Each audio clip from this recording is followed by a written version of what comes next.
창세기 3장 1절에서 10절 말씀.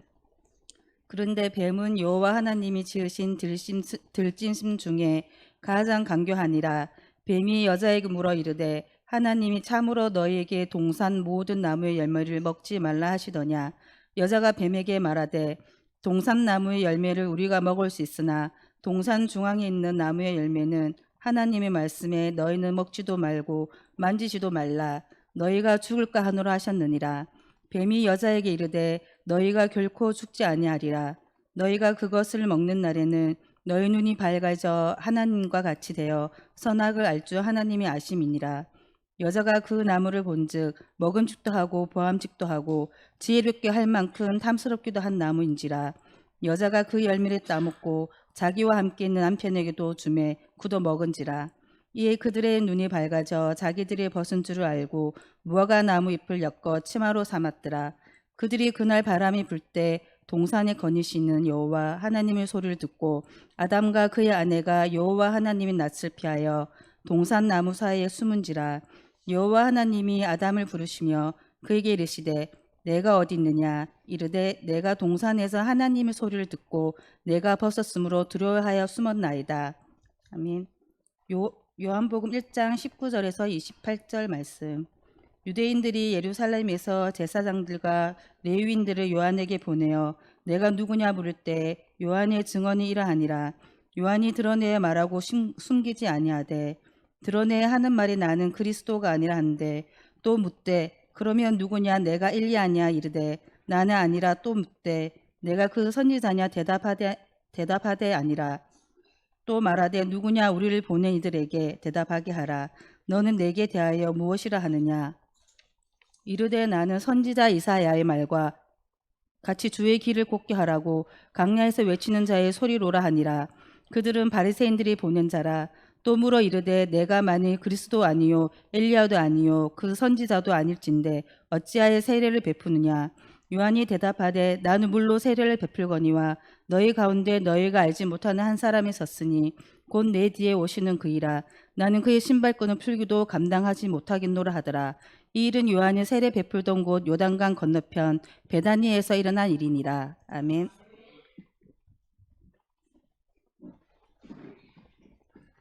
예, 오늘 하나님의 말씀의 제목 시그니처 신앙인데요. 말이 좀 어렵죠. 제가 사실은 설교 제목만 정해놓고 소유롭을 갔다 왔는데 제목을 정한 것을 하나님께서 보게 하신 것 같아서 너무 좋았습니다. 왜냐하면 소유롭의 모든 땅들이 하나님의 시그니처다라는 생각을 갖게 해주셨기 때문입니다. 제가 이태리를 갔고 프랑스를 갔고 스위스를 갔고 영국을 갔는데 제가 아내에게 그런 얘기를 했어요. 이탈리아를 보고 프랑스를 보고 스위스로 넘어가는 이 일련의 과정을 바라보면서 야, 이게 이탈리아고 프랑스를 볼 때는 꼭 역사책을 보는 느낌이 들었고 스위스에서 풍경을 바라보니까 미술책을 들여다보는 것 같았어요. 그래서 야, 하나님의 이 놀라운 섭리와 이 모든 역사, 그리고 프랑스와 이탈리아는 대부분 다 어딜 갔냐면 다 교회를 먼저 갑니다. 피렌체, 베네치아, 프랑스 뭐 다 할 것 없이 가면 다 1000년 된, 몇백 년 된, 1500년 된 이런 교회들을 먼저 방문해요. 우리가 일행들이 예수를 믿어서가 아니라 예수랑 아무 상관이 없는 사람들도 거기에 많이 있는데 어쩔 수 없이 유럽에 가면, 특별히 서유럽에 가면 놀라운 하나님의 영광을 드러내는 그 찬란한 교회 역사의 위용을 자랑하는 교회들을 다 보게 된다라고 하는 거죠. 그러면서 야, 말씀 준비를 안 했길 정말 다행이다. 제가 제목만 정해놓고 이 제목에 은혜가 돼서 어떻게 이 말씀을 사실 전할까 굉장히 고민을 많이 했어요. 왜냐하면 고민하다가 결국 말씀을 정리하지 못하고 여행을 떠났었거든요. 그냥 제목만 정해놓고 그래서 이 말씀을 어떻게 할까 하다가 유럽의 여행을 떠난 가운데서 하나님께서 이 시그니처라고 하는 것들을 눈으로 보게 하시고 알게 하시고 경험케 하셨다, 이런 고백 드리고 싶습니다. 시그니처 신앙이라는 제목으로 말씀을 좀 잠시 나누려고 하는데요. 시그니처는 말이 영어로 서명하다, 서명 이런 뜻을 갖고 있어요. 우리가 국가 간에 아니면 기업 간에 대표자들이 어떤 계약서를 가지고 딱 내밀면 그 맨 마지막에 서명하잖아요. 우리는 보통 도장 찍지만 서양에서는 오래전부터 서명으로 도장을 대신했어요. 그리고 최근에 우리도 이제는 도장을 안 찍죠. 서명을 합니다. 그래서 이 서명하다, 나타내다 이런 뜻을 갖고 있습니다. 그래서 원래 표시하다라고 하는 시그라이라는 동사에서 파생된 것이 이 시그니처입니다. 근데 여러분, 젊은이들은 이 시그니처 하면 굉장히 잘합니다. 왜요? 춘천에 김현애 집사님을 쫓아서 가까운 카페를 가시면 주문을 이렇게 합니다. 이 집의 시그니처 메뉴가 뭡니까? 라고 물어요. 그러면 이 집의 시그니처 메뉴는 이겁니다 하고 그 음료를 줘요. 그리고 요즘은 많은 카페에서 자신들의 집의 시그니처 메뉴가 무엇인지를 소개하고 있습니다. 한마디로 시그니처나 말은 그 집의 대표의 메뉴다라고 말하는 거예요. 카페에만 시그니처가 있는 게 아닙니다. 대전에 가면 유명한 빵집이 있습니다. 여러분이 잘 아는. 무슨 빵집? 성심당 빵을 아직 한 번도 안 먹어보신 분이 있는가 본데 대전에 가시면 성심당이라고 하는 빵집이 있습니다. 그 집에 가면 반드시 그 빵을 먹어야 합니다. 그 빵의 대표 시그니처가 뭘까요? 그건 모르시는군요. 튀김 소보루입니다. 튀김 소보루. 왜 이 튀김 소보루가 그 집의 대표적인 시그니처 메뉴였냐면 유명한 프랑스의 유명한 미슐랭이라고 있어요. 아시죠? 좋은 음식점에다가 별표를 매겨가지고 이 집이 맛있는 집 하면서 그 별표가 하나, 둘, 세 개나에 따라서 이 집이 맛난 집인가 아닌가를 표시하는 그 가이드북을 만들어낸 데가 미슐랭이에요. 근데 미슐랭이라는 회사는 본래 타이어 회사예요. 타이어 회사. 타이어 회사인데 그런 맛있는 음식점을 소개하는 가이드북을 만들어내서 더 유명해진 회사가 되었습니다. 이 미슐랭에서 2011년에 프랑스 이 미슐랭에서 대전 성심당의 빵집 튀김 소보루를 먹고 이 집이 미슐랭 가이드에 실리게 된 계기가 마련된 것입니다. 그리고 나서 튀김 소보루 빵이 물론 그 이전에도 있었지만 파리 미슐랭 가이드북에 실리고 나서 많은 사람들에게 대표적인 시그니처 메뉴가 되어서 사람들에게 알려지고 있습니다. 여러분, 가게나 식당이나 시그니처가 되기 위해 필요한 게 뭘까요? 맛있어야 합니다. 맛있어야 돼요. 시그니처 대표의 메뉴가 돼서 사람들에게 브랜드의 인지도를 주기 위해서는 막상 먹어봤는데 어떤 집은 어때요? 맛 없는 집이 있어요. 그러면 그 집에 안 갑니다. 그 집의 시그니처가 뭔지도 관심이 없습니다. 그런데 그 집이 뭐로 유명해서 직접 가서 내가 그것을 경험하고 맛을 보니까 이전에 내가 알던 맛이 아닌 거죠. 그러면 어때요? 그 집에 대해서 자연스럽게 선전하게 되고 이 집의 메뉴가 진짜로 맛있구나 라고 하는 공감을 갖게 됩니다. 한마디로 진정한 시그니처가 되기 위해서는 많은 사람들이 공감할 수 있어야 하고 많은 사람들이 그 맛을 인정할 수 있어야 한다라고 하는 것입니다. 세상에서 하나님께서 세상 가운데 하나님의 시그니처를 우리에게 보여주셨어요. 그 시작이 창세기입니다. 여러분, 창세기 1장, 2장에 하나님의 시그니처가 있어요. 그게 뭐예요? 온 세상의 자연의 모든 만물들을 창조하셨습니다. 그리고 거기에 마지막에 꼭 창조하실 때 뭐라고 하나님께서 말씀하셨어요? 보시기에 좋았더라. 오늘 하나님이 창조하시고 보시기에 좋았던 그 가을의 세상을 오늘 우리가 오후에 만끽하려고 가는 것입니다. 여러분, 이 가을에 거길 가면 하나님이 창조하신 이 자연의 만물, 특별히 이 가을의 아름다움을 우리가 만끽하러 갈 터인데 여러분, 기분이 좋습니까? 안 좋습니까?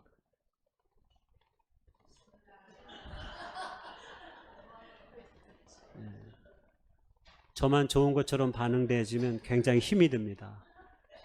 사람들이 이 가을이 좋다고 말합니다. 대부분의 사람들이 좋다고 합니다. 형형색색의 단풍과 나뭇잎들을 바라보면서 그 놀라운 하나님이 창조하신 자연의 세계를 가장 깊게 만끽할 수 있는 그 시기가 언제냐면 가을입니다.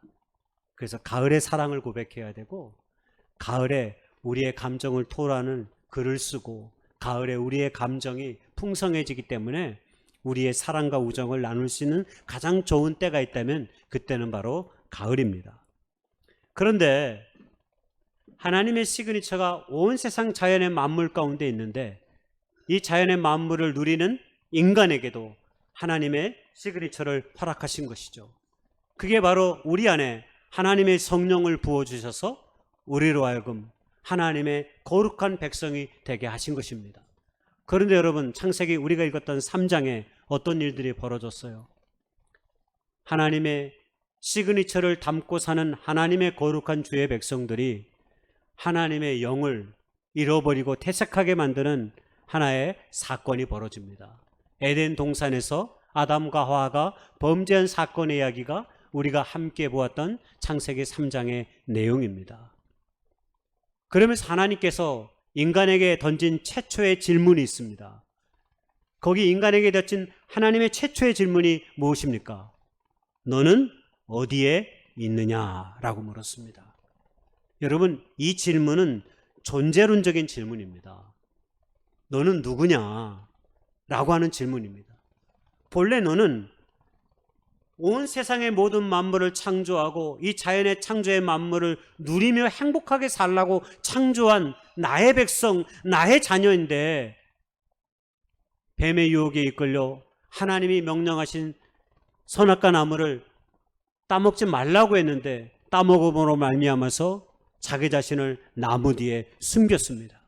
하나님께서 나무 뒤에 숨은 아담과 하와를 못 찾을까봐, 숨바꼭질해서 못 찾을까봐 너는 어디에 있느냐라고 물었을까요?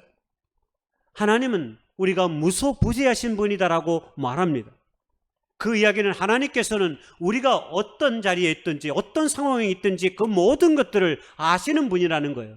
그러니까 아담과 하와가 나무 뒤에 숨은 것을 모르셔서 던진 질문이 아니라, 네가 어디에 있느냐라고 하는 질문은 너는 여전히 나의 자녀이냐? 라고 물은 것과 같은 것입니다. 한마디로 존재론적인 너의 삶의 정체성, 하나님과 본래 동행하며 행복하게 살도록 만든 네가 거룩하신 아버지 하나님을 등지고 죄악을 선택함으로 말미암아 그의 마음속에, 아담의 마음속에 처음으로 가졌던 인간의 감정이 무엇입니까? 죄악이 우리 안에 들어오니까 우리 안에 가진 최초의 감정이 거기 나타나는데 그 마음이 두려움이었습니다.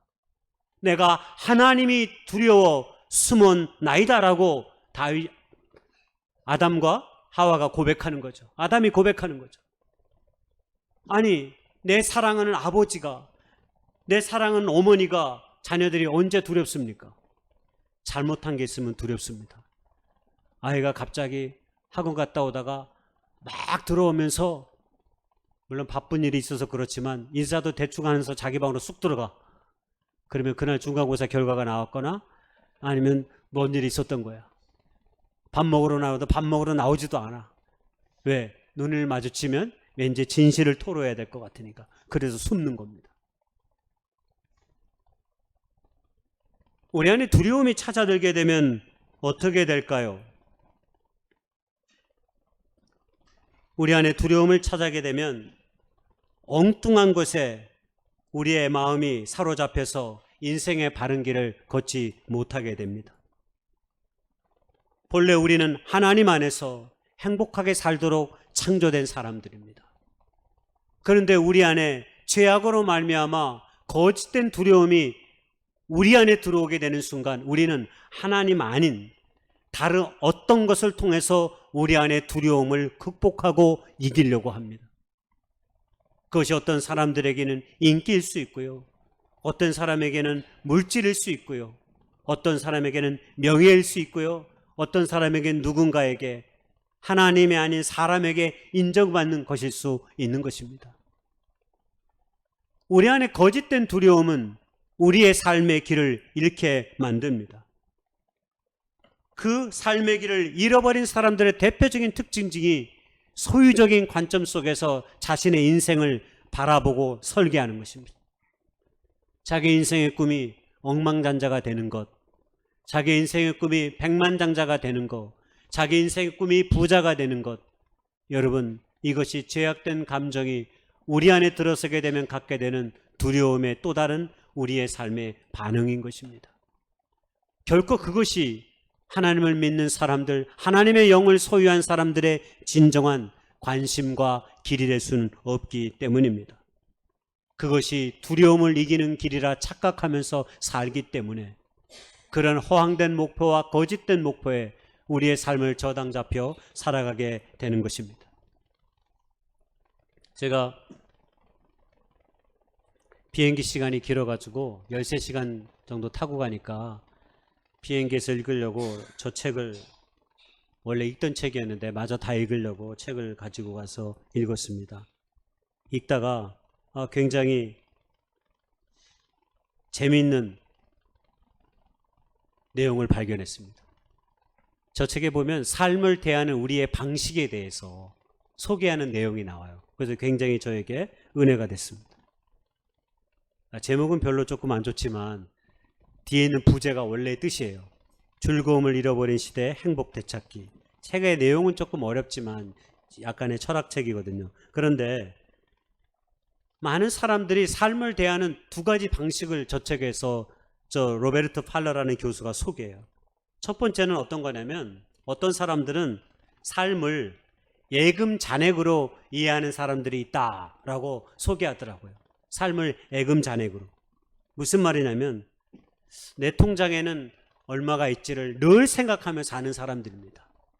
그래서 내가 나이가 85세, 95세, 이제 100세가 되기까지는 적어도 이 정도의 돈이 있어야 내가 먹고 살 수 있지 하는 생각 말입니다.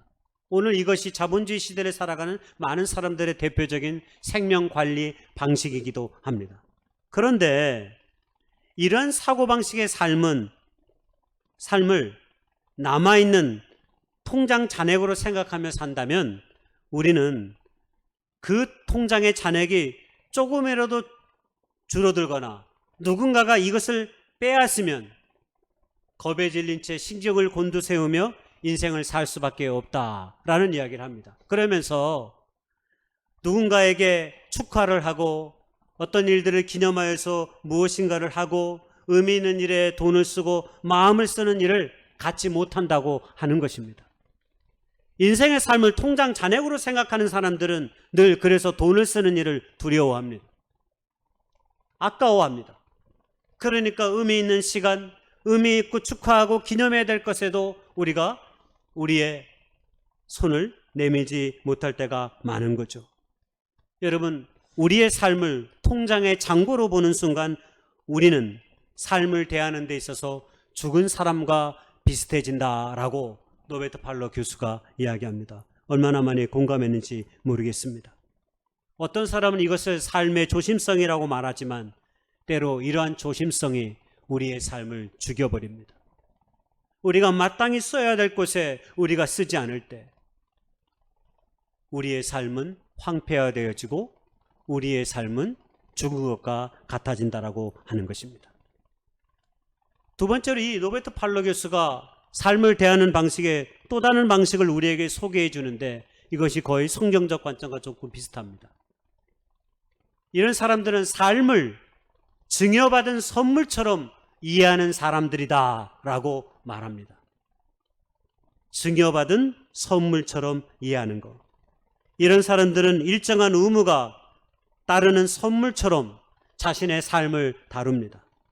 선물을 받은 사람들은 늘 그 중에 일부를 다른 사람에게 다시 선물할 수는 있는 마음과 의무를 갖는 것이죠.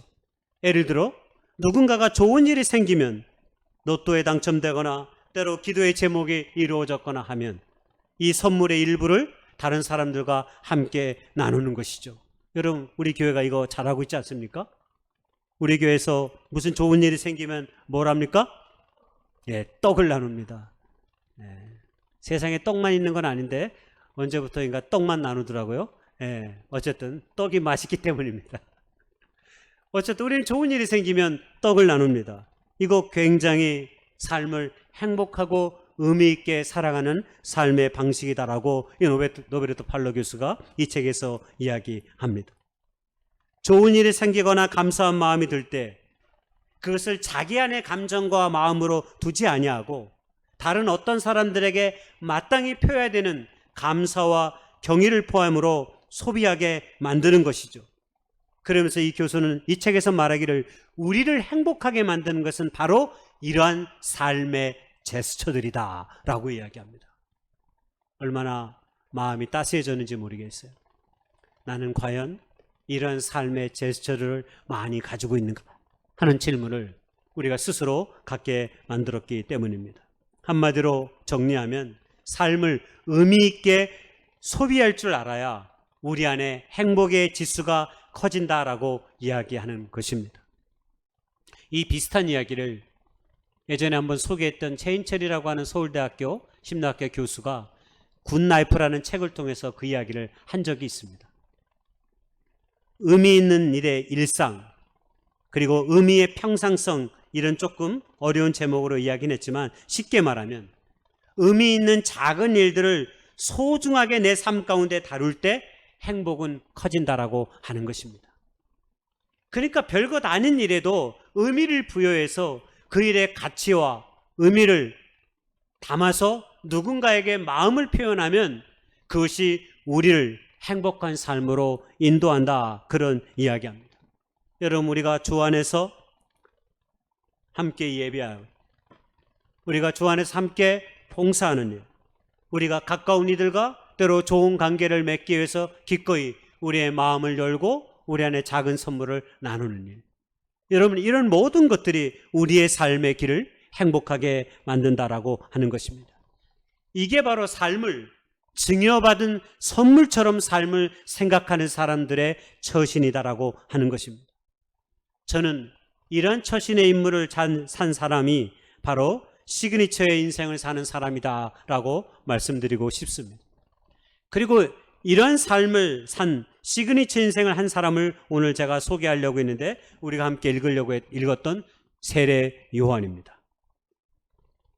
이 삶을 선물을 받은, 증여받은 선물로 이해하는 사람들은 자신의 삶을 소명으로 생각하며 사는 사람들입니다. 그래서 이런 사람들은 자신이 하는 일을 단순히 돈벌이나 어떤 내 삶의 커리어의 일부로 생각하는 것이 아니라 소명으로 생각한다라고 하는 것입니다. 그래서 굿라이프라는 책에 보면 한 조사를 진행한 것을 거기 소개해요.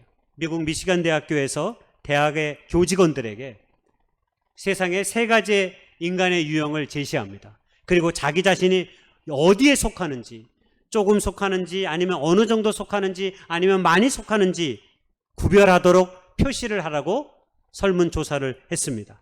3가지 유형의 사람들의 특징은 이런 것입니다. 첫 번째가 자신의 일을 생계를 위한 수단으로 보는 사람들. 보통 이런 사람들의 주 목적은 돈을 버는 데 목적이 있습니다. 경제적 여유가 생긴다면 지금 하고 있는 일을 결코 하지 않을 것이라고 생각합니다. 그리고 일터에서 시간이 빨리 진행하기를 바라고 늘 휴일을 기대하고 주말을 고대하며 삽니다. 그리고 이런 사람들은 다시 태어나면 내가 지금의 일은 절대로 하지 않을 것이라 라고 생각하며 사는 사람들입니다. 그리고 자식들에게는 결코 같은 일을 권하지 않는 것이죠. 그런 사람들이 A 유형입니다. 그리고 B 유형이 있습니다.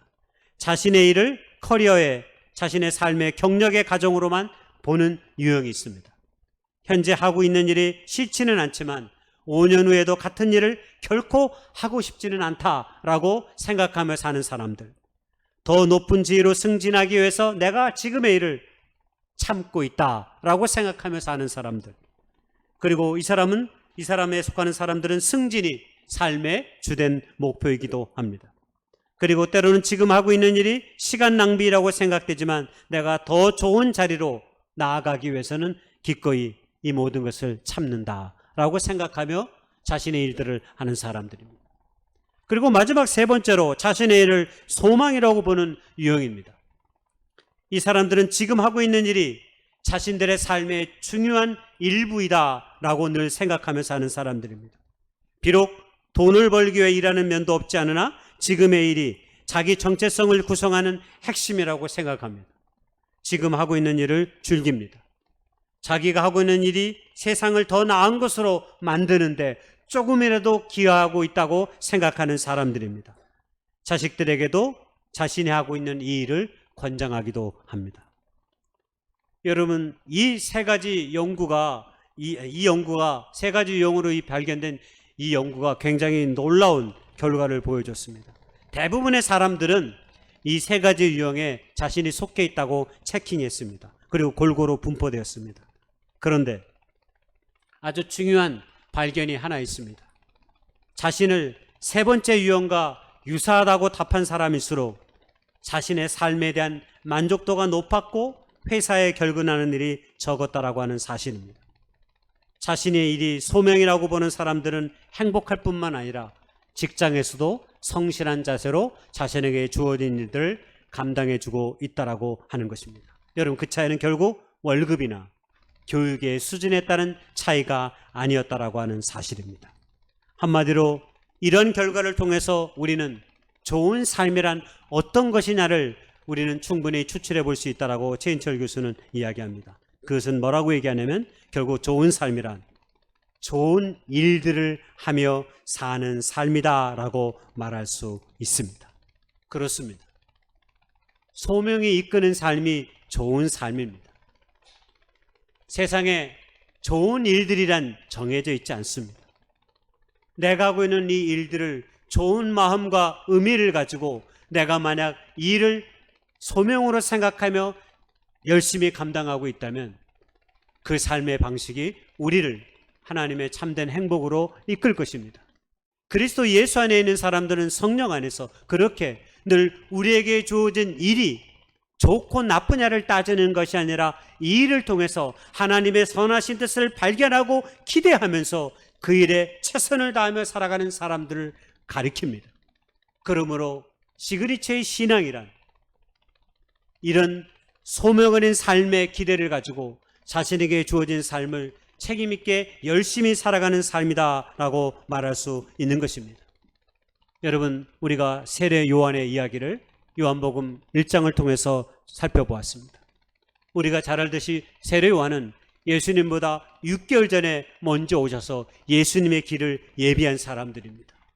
그런데 오늘 우리가 읽었던 1장 18절 이하의 말씀에 어떤 일이 벌어졌냐면 예수님보다 세례 요한이 먼저 유명해졌습니다. 먼저 사람들에게 알려진 사람이 되었습니다. 그리고 그의 제자들도 많이 생겼습니다. 그랬더니 사람들이 세례 요한의 정체성에 대해서 궁금해합니다. 너는 도대체 누구냐? 누구이길래 이렇게 많은 제자들을 두고 많은 사람들이 너에게 세례를 받으러 오느냐라고 하면서 그의 인기에 많은 사람들이 그의 삶의 정체성에 대해 질문을 했습니다. 그때 그는 뭐라고 이야기했습니까? 나는 주의 길을 예비하는 자로 이 땅에 왔다라고 이야기합니다. 그는 오늘 우리 사회의 관점에서 보면 너무나 어리석은 사람입니다. 그는 얼마든지 마음만 먹으면 성공과 성취가 눈앞에 있는 사람이었습니다. 수많은 사람들이 자기를 믿고 따르는 그런 상황의 한가운데서 자신을 낮추고 자신은 그저 내 뒤에 오시는 주님의 길을 예배하는 한 사람으로 여기 서 있을 뿐이다라고 자신의 삶의 정체성을 분명하게 선언합니다. 그는 말하기를 그래서 그에게 주어진 길을 그는 담담하게 걸어가지 않을 수 없었던 것입니다. 그리고 그는 평생 동안 예수님을 증언하는 삶을 살았습니다. 그는 복음을 삶으로 죽음으로 살아낸 첫 번째 사람이었습니다. 결론적으로 그럼 우리는 어떻게 한 그리스도인으로 이 땅 가운데 살 것일까요? 시인 박준이라는 사람이 시집을 냈는데 제목이 당신의 이름을 지어다가 며칠은 먹었다라는 시의 제목이었어요. 이 시가 이 안에 있어요. 저 내용이 뭐냐면 시인이 대부분 생계를 위해서 때로 작가들이 대부분 삶이 어려울 때 아직 무명일 때는 타인의 자서전을 많이 대신 써주는 일을 한대요. 그러면서 생계를 유지한대요. 처음에는 자신의 이름으로 시집을 내고 자신의 이름으로 소설을 내기 전에는 저 제목은 그렇게 타인의 자서전을 자신이 대필해 주면서 가졌던 마음의 일부를 저 시에 담았어요. 근데 저 시를 읽으면서 제가 굉장히 깊은 감동을 느꼈어요. 왜냐면 시인이 말하기를 내가 비록 생계를 위해 타인의 자서전을 쓰지만 모든 글은 아름다워야 한다라고 하는 자신의 마음을 저 시에 그대로 담아두었기 때문입니다. 남의 일대기를 자신의 밥벌이를 위해 글을 쓰지만 모든 글은 아름다워야 된다고 하는 그 마음이 얼마나 저에게 따사로운 햇빛처럼 다가왔는지 모르겠습니다. 여러분, 우리가 그리스도인이라는 이름으로 살아갑니다. 그리스도인들에게는 예수가 우리의 시그니처입니다. 예수가 우리의 시그니처라면 우리는 그 예수를 우리의 삶으로 살아내는 것 외에 다른 길은 없습니다. 우리가 주님을 안다라고 하는 것은 그저 말씀을 읽고 기도를 하는 것으로 끝나는 것이 아닙니다. 시그니처의 신앙이란 우리가 믿는 그 예수를 내가 밥 먹고 때로 일하고 때로 놀면서 예수님의 얼굴을 때로 우리의 삶의 방식으로 그대로 드러내는 것입니다.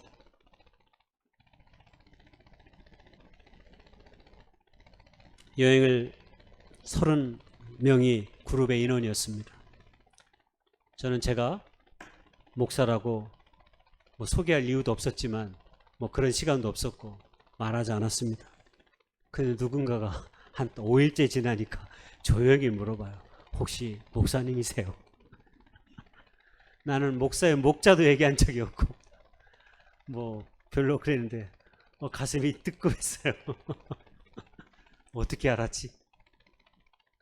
여러분, 때로 우리가 말하지 않아도 우리가 예수님을 우리의 신비에 새기면 때로 우리의 삶의 방식이 예수님이 우리의 얼굴이 되어 때로 나타날 수도 있겠구나 하는 생각을 하면서 그때부터 더 열심히 가방도 내가 먼저 끌어내주고 다른 사람을 열심히 더 도와주기도 했습니다. 결론적으로 얘기합니다. 시그니처가 된다는 것은 예수님을 삶으로 살아내는 삶의 스토리가 우리 안에 담겨져야 된다는 이야기를 하고 싶습니다. 대전의 성심당은 그렇게 탄생되었습니다. 임길순이라는 사람이 원래 함경남도 함주 출신의 사람입니다. 천주교 독실한 신자였습니다. 우리가 잘 알듯이 흥남부두에서 많은 사람들이 6.25 전쟁으로 인해서 철수를 하게 될 때 메르디스 빅토리아는 배를 타고 월남을 했다고 합니다. 그러면서 그때 그 크리스마스의 기적이라고 불리는데 그 메르디스 빅토리아를 타고 이 월남에 있던 많은 사람들, 생명을 건졌던 사람들이 그렇게 이야기하는데 이 사람들이 그때 그 마음이 너무 감사하고 기뻐서 남은 인생은 내가 어려운 이들을 위해 살겠다라고 다짐합니다. 그러면서 빵집의 이름을 성심당이라고 정했습니다. 그 이름이 뭐냐면 예수님의 마음을 뜻하는데 예수님의 마음을 거룩한 마음을 담은 곳 이런 뜻입니다. 그래서 그때부터 이분은 당일 팔다 남은 빵은 모든 이웃들에게 나눠 주었다고 합니다. 왜냐하면 우리 곁에 불행한 사람을 둔 채 나 혼자서는 행복해질 수 없다라고 하는 생각이 그에게 있었기 때문입니다. 그리스도 예수의 이름으로 살아가는 우리에게도 어쩌면 이 교훈이 우리의 삶 가운데 있어질 수 있기를 소망합니다. 복음은 삶이고 삶의 방식입니다. 자신에게 주어진 자리를 소명으로 생각하고 증여받은 선물과 같은 삶을 살아낼 때 우리는 예수 그리스도의 복음의 메시지가 될 것입니다. 폐역하고 세속화되어가는 시대의 한가운데서 하나님께서 오늘 우리에게 묻습니다. 너는 어디에 있느냐라고 말입니다. 그때 이사야처럼 우리도 주여 제가 여기 있습니다 라고 말하는 아름다운 시그니처의 신앙의 삶이 우리의 삶의 자리 속에서 아름답게 고백될 수 있기를 주님의 이름으로 축복하고 소망합니다.